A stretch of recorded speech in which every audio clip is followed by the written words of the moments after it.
करवा चौथ की पौराणिक व्रत कथा। एक बार पांडु पुत्र अर्जुन तपस्या करने नीलगिरी नामक पर्वत पर गए। इधर द्रौपदी बहुत परेशान थी।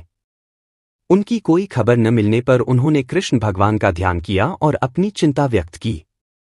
कृष्ण भगवान ने कहा, बहना, इसी तरह का प्रश्न एक बार माता पार्वती ने शंकर जी से किया था। तब शंकर जी ने माता पार्वती को करवा चौथ का व्रत बतलाया। इस व्रत को करने से स्त्रियां अपने सुहाग की रक्षा हर आने वाले संकट से वैसे ही कर सकती हैं जैसे एक ब्राह्मण ने की थी। प्राचीन काल में एक ब्राह्मण था। उसके 7 लड़के एवं एक गुणवती लड़की थी। एक बार लड़की मायके में थी, तब करवा चौथ का व्रत पड़ा। उसने व्रत को विधिपूर्वक किया। पूरे दिन निर्जला रही।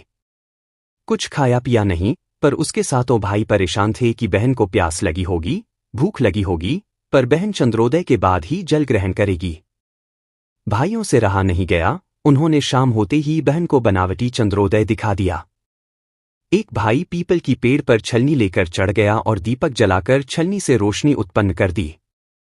तभी दूसरे भाई ने नीचे से बहन को आवाज दी, देखो बहन, चंद्रमा निकल आया है, पूजन कर भोजन ग्रहण करो। बहन ने भोजन ग्रहण किया। भोजन ग्रहण करते ही उसके पति की मृत्यु हो गई। अब वह दुखी हो विलाप करने लगी। तभी वहां से रानी इंद्राणी निकल रही थी। उनसे उसका दुख न देखा गया। ब्राह्मण कन्या ने उनके पैर पकड़ लिए और अपने दुख का कारण पूछा। तब इंद्राणी ने बताया, तूने बिना चंद्र दर्शन किए करवा चौथ का व्रत तोड़ दिया, इसलिए यह कष्ट मिला। अब तू वर्ष भर की चौथ का व्रत नियमपूर्वक करना तो तेरा पति जीवित हो जाएगा। उसने इंद्राणी के कहे अनुसार चौथ व्रत किया तो पुनः सौभाग्यवती हो गई। इसलिए प्रत्येक स्त्री को अपने पति की दीर्घायु के लिए यह व्रत करना चाहिए। द्रौपदी ने यह व्रत किया और अर्जुन सकुशल मनोवांछित फल प्राप्त कर वापस लौट आए। तभी से अपने अखंड सुहाग के लिए हिंदू महिलाएं करवा चौथ व्रत करती हैं। 2. करवा चौथ की पौराणिक व्रत कथा। बहुत समय पहले की बात है। एक साहूकार के 7 बेटे और उनकी एक बहन करवा थी। सभी 7 भाई अपनी बहन से बहुत प्यार करते थे। यहां तक कि वे पहले उसे खाना खिलाते और बाद में स्वयं खाते थे। एक बार उनकी बहन ससुराल से मायके आई हुई थी। शाम को भाई जब अपना व्यापार व्यवसाय बंद कर घर आए तो देखा उनकी बहन बहुत व्याकुल थी। सभी भाई खाना खाने बैठे और अपनी बहन से भी खाने का आग्रह करने लगे, लेकिन बहन ने बताया कि उसका आज करवा चौथ का निर्जल व्रत है और वह खाना सिर्फ चंद्रमा को देखकर उसे अर्घ्य देकर ही खा सकती है। चूंकि चंद्रमा अभी तक नहीं निकला है, इसलिए वह भूख प्यास से व्याकुल हो उठी है। सबसे छोटे भाई को अपनी बहन की हालत देखी नहीं जाती और वह दूर पीपल के पेड़ पर एक दीपक जलाकर छलनी की ओट में रख देता है। दूर से देखने पर वह ऐसा प्रतीत होता है कि जैसे चतुर्थी का चांद उदित हो रहा हो। इसके बाद भाई अपनी बहन को बताता है कि चांद निकल आया है, तुम उसे अर्घ्य देने के बाद भोजन कर सकती हो। बहन खुशी के मारे सीढ़ियों पर चढ़कर चांद को देखती है, उसे अर्घ्य देकर खाना खाने बैठ जाती है।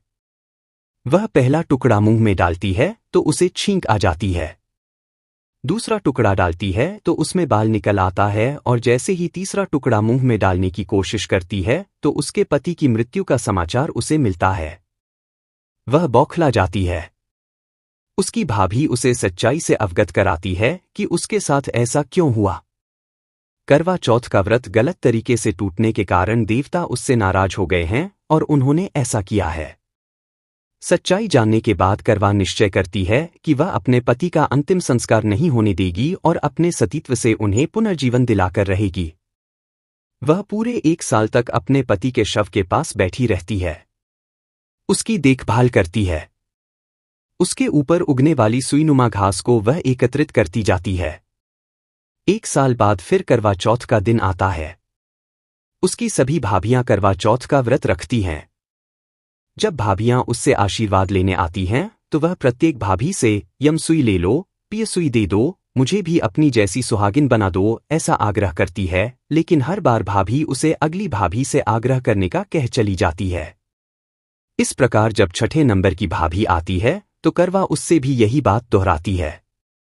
यह भाभी उसे बताती है कि चूंकि सबसे छोटे भाई की वजह से उसका व्रत टूटा था, अतः उसकी पत्नी में ही शक्ति है कि वह तुम्हारे पति को दोबारा जीवित कर सकती है, इसलिए जब वह आए तो तुम उसे पकड़ लेना और जब तक वह तुम्हारे पति को जिंदा न कर दे उसे नहीं छोड़ना। ऐसा कहकर वह चली जाती है। सबसे अंत में छोटी भाभी आती है। करवा उनसे भी सुहागिन बनने का आग्रह करती है, लेकिन वह टालमटोली करने लगती है। इसे देख करवा उन्हें जोर से पकड़ लेती है और अपने सुहाग को जिंदा करने के लिए कहती है। भाभी उससे छुड़ाने के लिए नोचती है, खसोटती है, लेकिन करवा नहीं छोड़ती है। अंत में उसकी तपस्या को देख भाभी पसीज जाती है और अपनी छोटी अंगुली को चीरकर उसमें से अमृत उसके पति के मुंह में डाल देती है। करवा का पति तुरंत श्री गणेश कहता हुआ उठ बैठता है। इस प्रकार प्रभु कृपा से उसकी छोटी भाभी के माध्यम से करवा को अपना सुहाग वापस मिल जाता है। हे श्री गणेश मां गौरी, जिस प्रकार करवा को चिर सुहागन का वरदान आपसे मिला है, वैसा ही सब सुहागिनों को मिले। 3. करवा चौथ की पौराणिक व्रत कथा। इस कथा का सार यह है कि शाकप्रस्थपुर वेदधर्मा ब्राह्मण की विवाहिता पुत्री वीरवती ने करवा चौथ का व्रत किया था। नियमानुसार उसे चंद्रोदय के बाद भोजन करना था, परंतु उससे भूख नहीं सही गई और वह व्याकुल हो उठी। उसके भाइयों से अपनी बहन की व्याकुलता देखी नहीं गई और उन्होंने पीपल की आड़ में आतिशबाजी का सुंदर प्रकाश फैलाकर चंद्रोदय दिखा दिया और वीरवती को भोजन करा दिया।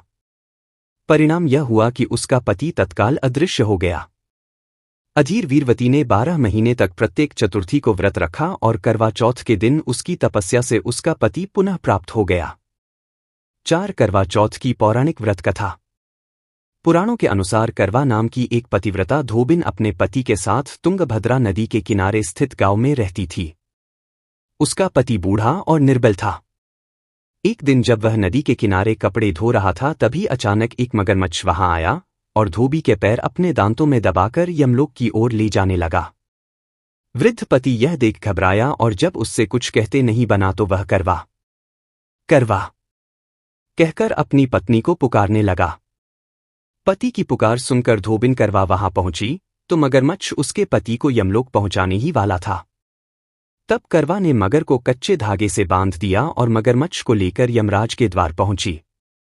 उसने यमराज से अपने पति की रक्षा करने की गुहार लगाई और साथ ही यह भी कहा कि मगरमच्छ को उसके इस कार्य के लिए कठिन से कठिन दंड देने का आग्रह किया और बोली, हे भगवान, मगरमच्छ ने मेरे पति के पैर पकड़ लिए हैं। आप मगरमच्छ को इस अपराध के दंड स्वरूप नरक भेज दें। करवा की पुकार सुन यमराज ने कहा, अभी मगर की आयु शेष है, मैं उसे अभी यमलोक नहीं भेज सकता। इस पर करवा ने कहा, अगर आपने मेरे पति को बचाने में मेरी सहायता नहीं की तो मैं आपको श्राप दूंगी और नष्ट कर दूंगी। करवा का साहस देख यमराज भी डर गए और मगर को यमपुरी भेज दिया। साथ ही करवा के पति को दीर्घायु होने का वरदान दिया। तब से कार्तिक कृष्ण की चतुर्थी को करवा चौथ व्रत का प्रचलन में आया, जिसे इस आधुनिक युग में भी महिलाएं अपने पूरी भक्ति भाव के साथ करती है और भगवान से अपनी पति की लंबी उम्र की कामना करती है।